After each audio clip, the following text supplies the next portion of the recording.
Der ZT-Talk wird Ihnen präsentiert von der Spitex Lindenhof in Aftringen. Professionell, strukturiert und persönlich.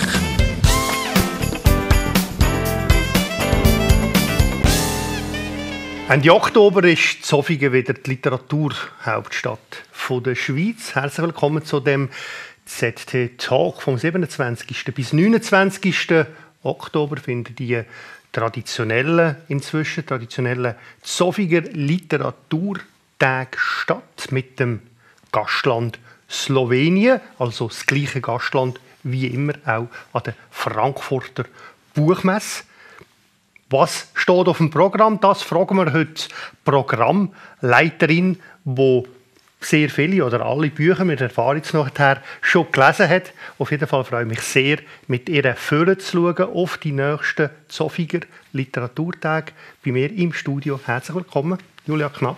Vielen Dank für die Einladung. Zum zweiten oder dritten Mal. Sie sind ja jetzt in Charge bei den Literaturtagen seit 2020, aber machen jetzt eigentlich das Jahr das erste Mal, ich sage mal, ordentlich. Das ist korrekt. Genau, oder? Also wie kommt das? Können Sie das noch mal ein bisschen erklären? Ich habe den Posten übernommen, mitten in der Pandemie. Und Sie können sich vorstellen, da hat ja nicht mal eine Frankfurter Buchmesse stattgefunden, geschweige denn war ein Gastland da. Das heißt, wir haben 2020 sind wir dann auf die Idee gekommen, wir laden Schweizer Autorinnen und Autoren ein, einerseits damit es weiterhin stattfindet, andererseits aber tatsächlich auch als Unterstützung für heimische Kulturschaffende, denen ja die ganzen Lesereisen in Deutschland alle weggebrochen sind. Und im Jahr drauf, wie wir alle wissen, war die Sache immer noch nicht abgefespert, immer noch Pandemie. Genau. Und wir haben dann aber dann frühzeitig schon beschlossen, wir machen das wieder genauso, bevor wir uns darauf verlassen, findet es statt, findet es nicht statt. Und im letzten Jahr war dann alles wieder auf alten Gleisen, Gastland Spanien. Und ich war hochschwanger. Knapp, war nicht ja, beziehungsweise ich war dann nicht hochschwanger, da hatte ich dann gerade eine Woche vor dem Festival meine kleine Tochter zur Welt gebracht und das war dann leider nicht möglich. Ich war kurz am Festival, aber wirklich nur für so eine halbe Veranstaltung, leider. Okay, bevor wir über Slowenien und über Bücher reden, einfach zuerst noch eine allgemeine Frage über das Lesen. Ich meine, Sie sind ja professionelle Leserin auch, also nicht nur Vorleserin und also mit Literatur sehr, wie soll ich mal sagen, das ist eigentlich Ihr Leben, damit verdienen Sie Ihr Geld. Wenn man Dutzende von Büchern muss lesen, einmal über ein Wochenende oder so, wie macht man das? Wie lesen Sie, wie bringen Sie die Menge rein? Also über einen Stundenplan tatsächlich. Ich teile mir dann ein, jetzt lese ich, das ist Lesezeit.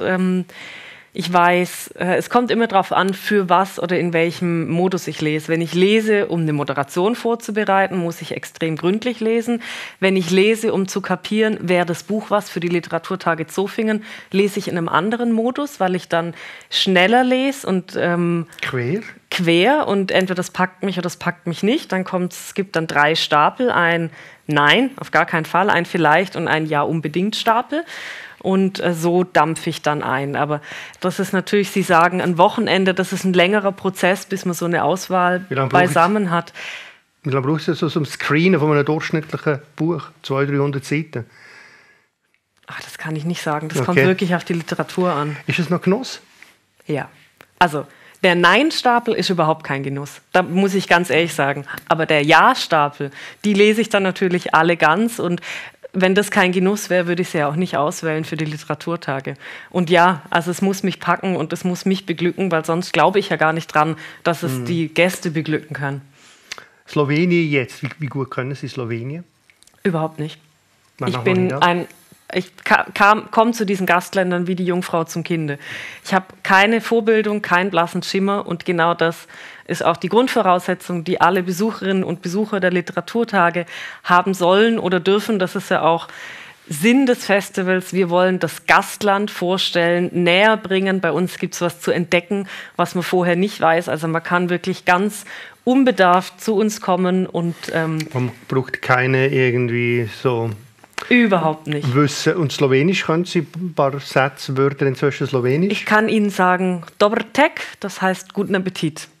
Und das war es dann leider auch schon. Okay. Und wie vertraut ist Ihnen die slowenische Literatur bis jetzt gewesen? muss ich sagen, war mir nicht so vertraut. Also Slowenien ist ein spannendes Land mitten in Europa, hat oft die Besatzung gewechselt, die Grenzen haben sich sehr häufig verschoben. Es war ja mal teils von Österreich, KUK, Italien hat die Hände mit drin, dann war es Teil vom Ostblock. Also es hat eine sehr bewegte Geschichte, es ist eine vielsprachige Literatur, deshalb wurde mir danach klar, zum Beispiel Maja Haderlap, die große österreichische Autorin, die leider nicht kommen kann, die ist eigentlich geboren im heutigen Slowenien. Also vielleicht kennt man schon slowenische Autoren und denkt aber, es wären Österreicher. Ich kannte tatsächlich sehr wenig. Also für mich war das ein Neugebiet und ich habe mich da lustvoll durchgewühlt und durchgelesen und habe dann eben ausgewählt für die Literaturtage. Wenn wir dann noch darauf kommen, gibt es ein Element, wo irgendwie so sich auffällig durch die Bücher durchzieht? Zwei. Also es gibt ein thematisches Element, was sich durchzieht und ein formales. Und das Formale ist, dass die Lyrik sehr stark ist in Slowenien. Bemerkenswert, sehr bemerkenswert, denn im deutschsprachigen Raum verlegen die wenigsten Lyrik, denn es ist immer ein Minusgeschäft. Lyrik wird immer weniger gelesen, weniger gekauft, ist irgendwie bei uns nicht mehr so in. Gefragt. Und in Slowenien ist Lyrik sehr groß, sehr wichtig. Also es gibt viele Verlage, die Lyrik publizieren und Lyrik scheint mir auch sehr wichtig zu sein für das slowenische Selbstverständnis, für die Identität. Und man merkt es auch bei den Prosabüchern, dass es oft eine sehr lyrische Sprache ist. Das ist das formale Merkmal. Das inhaltliche Merkmal, was mich überrascht hatte, dass wahnsinnig viele Bücher nicht im Hier und Jetzt spielen, sondern sich mit der Vergangenheit auseinandersetzen. Und zwar sowohl mit der Vergangenheit des Zweiten Weltkriegs, der UdSSR, allem, was da rauskam, und aber auch der Vergangenheit der Balkankriege.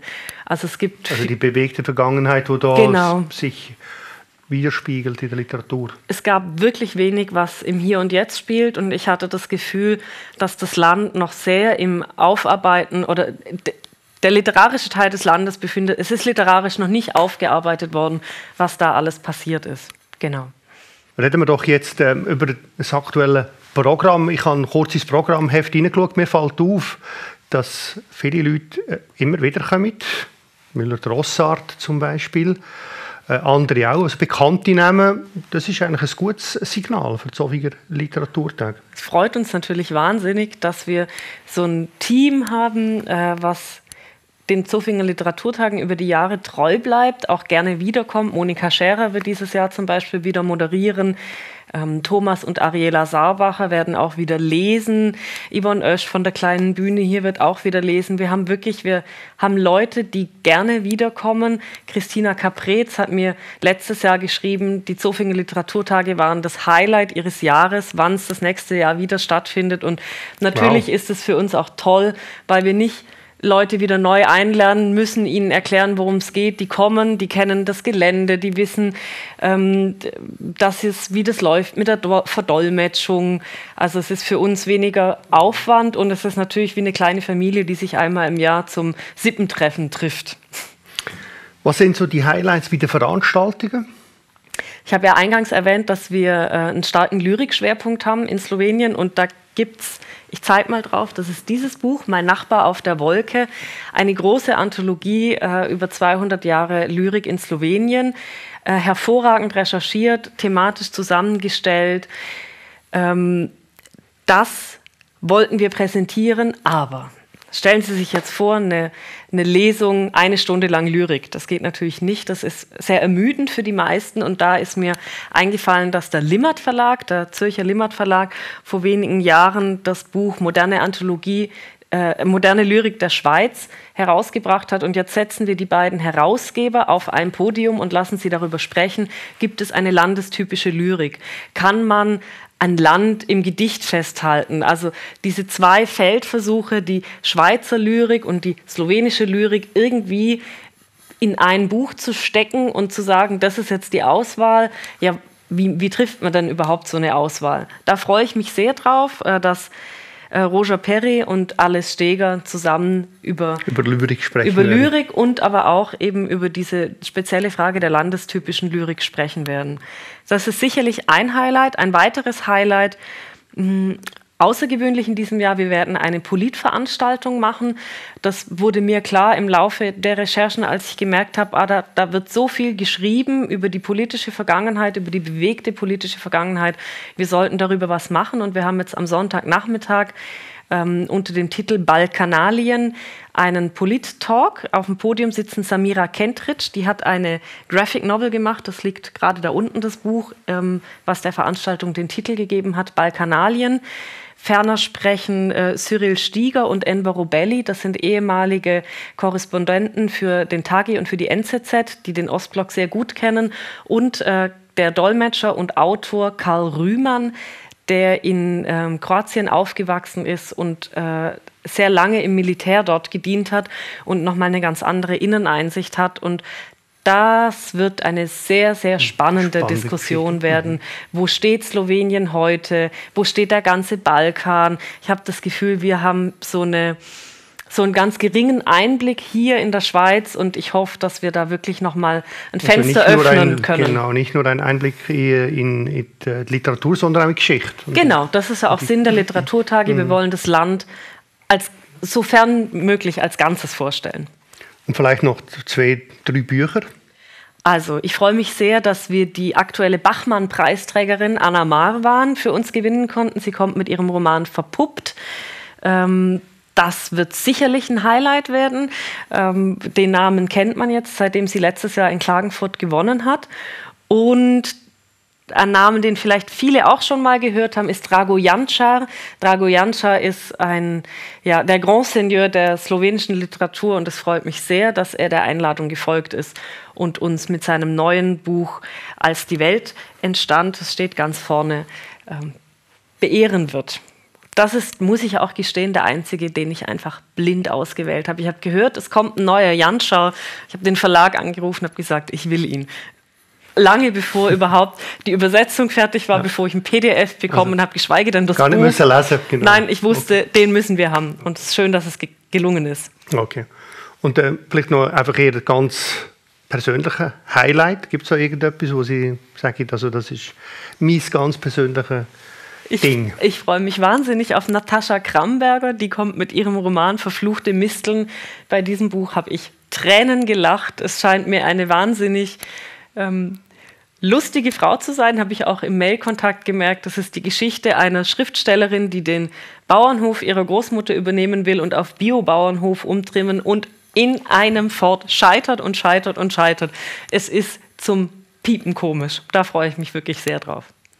Wir spüren, dass Sie richtig zuversichtlich sind. Das ist eine tolle Veranstaltung wert und ja, also so wie Sie schildern, kann man sich wirklich darauf freuen. Ganz viel Erfolg. Dankeschön. Das Jahr mit dem Gastland Slowenien, Frau Knapp. Und herzlichen Dank für den Besuch im ZT-Studio. Danke sehr. Die nächsten 2 Wochen gibt es keinen Talk, ferienhalber. Anfang November sind wir dann wieder hier zurück mit dem Talk. Danke fürs Zuschauen. Bis zum nächsten Mal.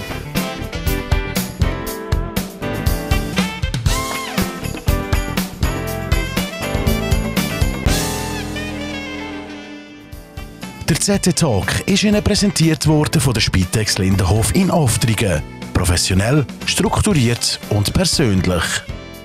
Trotz gesundheitlichen Einschränkungen dort leben, wo man sich am wohlsten fühlt. Daheim. Das ermöglicht die Spitex Lindenhof mit ihren Pflege- und Hilfeleistungen rund um die Uhr, 7 Tage in der Woche, inklusive Notrufdienst.